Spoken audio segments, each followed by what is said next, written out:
Sebelum melanjutkan, jangan lupa subscribe dulu, terima kasih. Bab 504, Aku tidak ingin mempermalukanmu. Ketika Mu Qi pulang ke rumah pada sore hari, dia sudah mendengar tentang apa yang dilakukan Lin Muan pada dirinya sendiri. Membayangkan tangannya berlumuran darah, Mu Qi berpikir bahwa Lin Muan benar-benar tidak kenal ampun terhadap dirinya sendiri. Meskipun demikian, semuanya berakhir bahagia dengan hasil yang diharapkan. Namun setelah selesai membicarakan masalah antara Lu Qianqian dan Lin Muan, Mu Qi duduk di pangkuan Seng Xiao. Seng Xiao meliriknya dan tahu dia pasti merencanakan sesuatu. Katakan saja, universitas sedang menyelenggarakan program pertukaran. Hanya ada beberapa dari kami di Fakultas Ilmu Forensik. Dan Feng Shanshan dan saya adalah yang paling berpengalaman.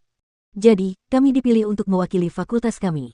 Program ini berlangsung selama 4 hari. Sambil menjelaskan, dia menggambar lingkaran di dada Seng Xiao. Di mana itu? Kota Ye, jawab Mu Qi. Dia memperhatikan perubahan di wajah Seng Xiao saat berbicara. Ini kesempatan langka. Aku benar-benar ingin ikut serta. Kapan kamu akan mengikuti program itu? Anehnya, Seng Xiao tidak bertanya padanya. Dan dia sama sekali tidak terlihat kesal. Besok pagi. Baiklah. Seng Xiao menepuk pantat Mu Qi. Dia tampak tidak memperhatikannya sama sekali ketika Mu Qi mengatakan akan pergi selama 4 hari. Kalau begitu aku akan mandi sekarang. Mu Qi turun dari pangkuan Seng Xiao. Namun, Seng Xiao menahan pergelangan tangannya. Tunggu aku. Mu Qi mengangguk. Pasangan itu masuk ke kamar mandi bersama. Sebelum Mu Qi sempat bereaksi, Seng Xiao menjepitnya ke dinding dan menciumnya dengan ganas. Meskipun mereka sudah bersama begitu lama, rasa haus pria ini terhadapnya tampaknya tidak berkurang. Mu Qi tidak tahan lagi dan segera memeluk lehernya. Mendekati hidungnya, Seng Xiao berkata dengan suara serak dan seksi, lompatlah ke arahku, aku akan memelukmu. Tidak, kamu selalu menggertakku. Seng Xiao tidak menunggu dan melepas celananya. Dia mengangkat kakinya dan menembusnya. Kemudian, dia mengangkatnya dan mulai mendorongnya ke dalam. Ini selalu membuatnya gila. Kamu tidak menyukainya. Mu Qi bersandar di dinding, terengah-engah. Bagaimana mungkin aku tidak menyukainya? Seng Xiao, dasar bajingan. Tidakkah kau tahu aku akan tertawa dalam hatiku setiap kali kau melakukan sesuatu padaku? Seng Xiao mendorongnya semakin keras hingga mereka berdua mencapai klimaks. Mu Qi ambruk di atas Seng Xiao. Aku tahu kau tidak suka aku mengambil risiko dan menjauh darimu. Namun, sebagai wanitamu, aku tidak boleh tidak berguna. Aku harus mempertahankan pesonaku sendiri, memiliki karir dan kehidupanku sendiri. Aku akan merasa puas ketika orang lain menyebut-nyebut tentangku sebagai dokter forensik ketika mereka membicarakan istrimu di masa mendatang. Aku tidak ingin mempermalukanmu. Setelah mengatakan itu, Mu Qi membenamkan wajahnya di dada Seng Xiao. Kamu tidak tahu betapa pintarnya dirimu. Seng Xiao tersenyum dan membersihkan bayi kecilnya dengan lembut sebelum menggendongnya ke tempat tidur. Jadi, jangan merajuk padaku saat aku pergi. Aku juga tidak ingin meninggalkanmu. Kau tahu aku orang yang paling bergantung padamu di dunia ini. Seng Xiao akhirnya merasa puas setelah pengakuannya. Dia membungkus Mu Qi dengan selimut. Aku tidak keberatan kamu pergi keluar. Sama sekali tidak. Tidak, kata Seng Xiao dengan serius. Mu Qi merasa puas. Dia merasa nyaman di bawah perawatannya. Memeluk pinggang pria itu, dia memejamkan mata. Tapi, mengapa Seng Xiao tidak marah sama sekali? Sederhana saja. Dia sudah memutuskan ketika Mu Qi memberitahunya tentang program pertukaran pelajar. Bukankah dia akan pergi ke kota Ye? Kebetulan saja dia akan bertemu orang penting di sana. Jika memang begitu, dia akan menganggapnya sebagai perjalanan dengan si kecil untuk bersantai. Namun, dia tidak bisa memberitahunya sekarang. Namun, Mu Qi sudah dewasa sekarang dan dia memiliki privasi dan ruangnya sendiri. Bagaimana jika dia tidak ingin melihatnya? Jadi, mengambil kesempatan sebelum Mu Qi tertidur, Seng Xiao bertanya lagi. Kier, tidakkah menurutmu kita ini seperti saudara kembar siam yang terlalu bergantung satu sama lain? Siapa yang bilang begitu? Mu Qi kesal. Kamu adalah pendukung spiritualku. Mengapa aku harus melihat semua hal yang tidak rapi di luar sana? Aku lebih suka melihat suamiku sepanjang waktu. Tidak ada yang terlihat lebih baik darimu.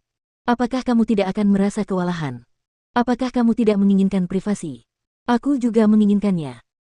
Tapi aku tidak punya rahasia darimu, kata Mu Qi dengan wajar. Xiao Xiao, meskipun kamu sudah tua dan mengalami krisis parubaya, aku akan tetap bersamamu saat kamu berusia 80 tahun.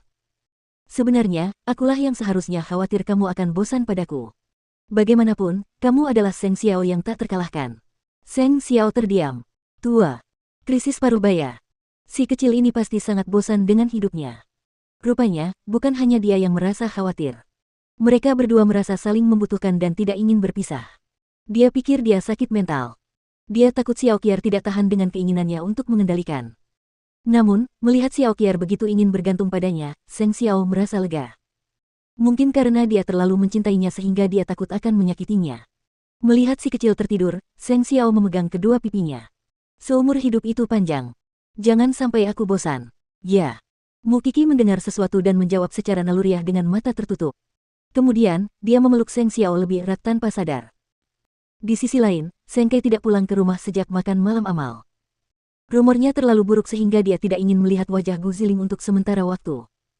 Pada saat yang sama, rumor tentang keluarga Gu juga beredar. Untungnya, Papa Gu sadar kembali dan menstabilkan situasi, sehingga Gu Corporation terbebas dari krisis. Tidak ada yang tahu tentang kondisi Papa Gu saat ini karena obat penenang yang diresepkan dokter membuat gejalanya datang dan pergi dari waktu ke waktu. Saat dia dalam kondisi normal, Mama Gu akan membiarkannya tampil di depan para karyawan. Entah bagaimana mereka berhasil menyembunyikan kebenaran dari para pemegang saham dan mencegah kekacauan di perusahaan.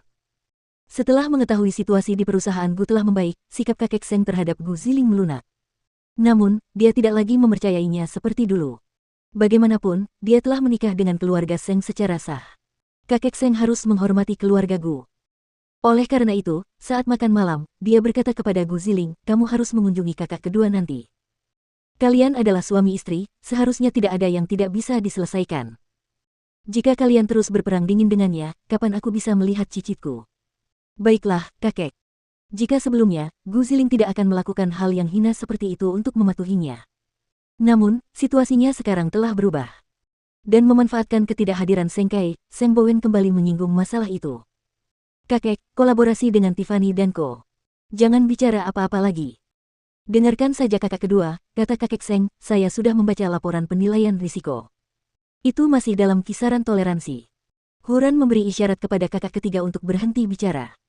Terkadang, mereka hanya perlu menderita beberapa kekalahan sebelum mereka tahu betapa dahsyatnya kekalahan itu.